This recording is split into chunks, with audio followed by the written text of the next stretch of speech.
ಪ್ರಿಯರೇ, ದೇವರು ಒಳ್ಳೆಯವರು, ಒಳ್ಳೆಯದನ್ನೇ ಮಾಡುವವರಾಗಿದ್ದಾರೆ. ದೇವರು ಯಾಕೋಬನನ್ನು 2 ಬಾರಿ ಸಂಧಿಸ್ತಾರೆ. ಆದಿಕಾಂಡ 28ರಲ್ಲಿ ನೋಡುವುದಾದರೆ ಬೆಥೇಲ್ನಲ್ಲಿ 1 ಸಲ ಸಂಧಿಸ್ತಾರೆ. ಆದಿಕಾಂಡ 32ರ ಪ್ರಕಾರ ಮತ್ತೊಂದು ಸಲ ಪೆನಿಯೇಲಿನಲ್ಲಿ ದೇವರು ಅವನನ್ನು ಸಂಧಿಸ್ತಾರೆ. ಬೆಥೇಲ್ ಅಂತಂದರೆ ಅದರ ಅರ್ಥ ಏನಪ್ಪ ಅಂತಂದರೆ ದೇವರ ಮನೆ, ಅಂದರೆ ಸಭೆಯಲ್ಲಿ ಸಂಧಿಸುವವರಾಗಿದ್ದಾರೆ. ಪೆನಿಯೇಲ್ ಅಂತಂದರೆ ಅದು ದೇವರ ಮುಖ ಎಂಬುದಾಗಿ ಅರ್ಥ. ನಾವೆಲ್ಲರೂ ಸಭೆಗಿಂತ ಮುಂದೆ ಸಾಗಿ ದೇವರ ಮುಖವನ್ನು ನೋಡುವಂಥ ಅವಕಾಶವಿದೆ ಪ್ರಿಯರೇ. ಬೆಥೇಲ್ನಲ್ಲಿ ಸೂರ್ಯಾಸ್ತಮಾನವಾಗ್ತದೆ.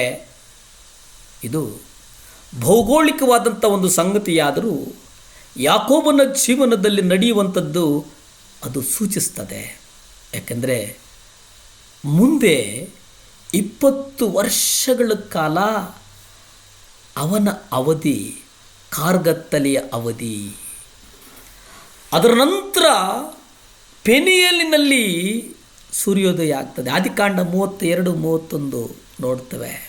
ಇದು ಭೌಗೋಳಿಕವಾದಂಥ ಸಂಗತಿಯಾಗಿದ್ದರೂ ಸಹ ಯಾಕೋಬನು ಕಡೆಗೆ ದೇವರ ಬೆಳಕಿಗೆ ಬಂದನು ಎಂಬುದನ್ನು ನೋಡುವೆವೋ. ಇಲ್ಲಿ ಪೇತ್ರನನ್ನು ನಾವು ನೆನಪು ಮಾಡಿಕೊಳ್ಳೋಣ.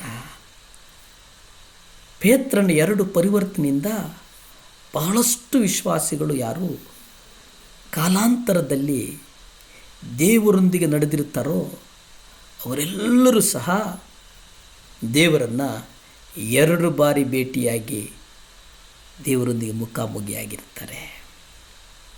ಮೊದಲನೇದು ಅವರ ಹೊಸ ಹುಟ್ಟಿನ ಮೂಲಕ ದೇವರ ಮನೆಯನ್ನು ಪ್ರವೇಶಿಸುವುದು ಮೊದಲನೆಯದು.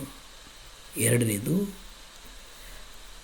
ಅವರ ಮುಖಾಮುಖಿಯಾಗಿ ದೇವರನ್ನು ಭೇಟಿಯಾಗಿ ಪವಿತ್ರಾತ್ಮ ಭರಿತರಾಗಿ ತಮ್ಮ ಜೀವನವನ್ನೇ ಮಾರ್ಪಡಿಸಿದ ಸಂದರ್ಭ.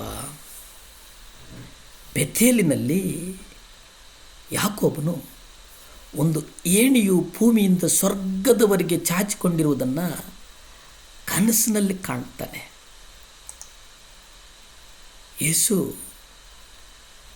ಯೋಹಾನ 1ನೇ ಅಧ್ಯಾಯ 51ರಲ್ಲಿ ನಾವು ನೋಡುವುದಾದರೆ ಆತನು ಅವನಿಗೆ, ನಿನಗೆ ನಿಜವಾಗಿ ಹೇಳುತ್ತೇನೆ, ಇಂದಿನಿಂದ ಪರಲೋಕವು ತೆರೆದಿರುವುದನ್ನು ದೇವದೂತರು ಮನುಷ್ಯಕುಮಾರನ ಮೇಲೆ ಏರುವುದನ್ನು ಇಳಿಯುವುದನ್ನು ನೀವು ನೋಡುವಿರಿ ಅಂದನು.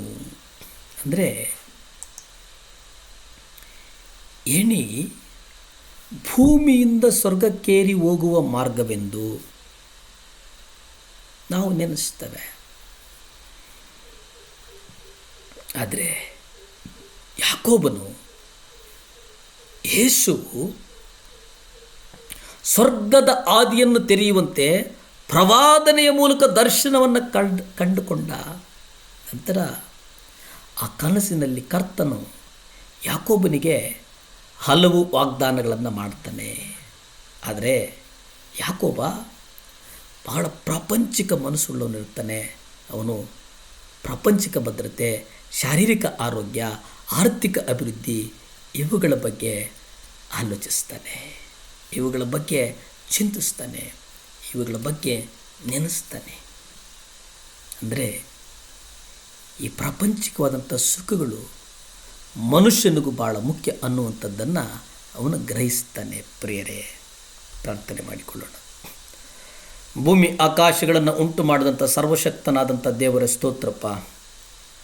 ಈ ಮುಂಜಾನೆಯ ಸಮಯದಲ್ಲಿ ದೇವರೇ, ನಿಮ್ಮ ಪಾದಪೀಠಕ್ಕೆ ಬಂದು ಪ್ರಾರ್ಥನೆ ಮಾಡಲು ನೀವು ಕೊಟ್ಟಂಥ ಮಹಾಕೃಪೆಗಾಗಿ ವಂದಿಸ್ತೇವೆ ದೇವರೇ. ಯಾರ್ಯಾರು ಆಸ್ಪತ್ರೆಗಳಲ್ಲಿ ಹಾಸಿಗೆಗಳೇ ಮಲಗಿದ್ದಾರೋ ಅವ್ರಿಗಾಗಿ ಪ್ರಾರ್ಥಿಸ್ತೇನಪ್ಪ.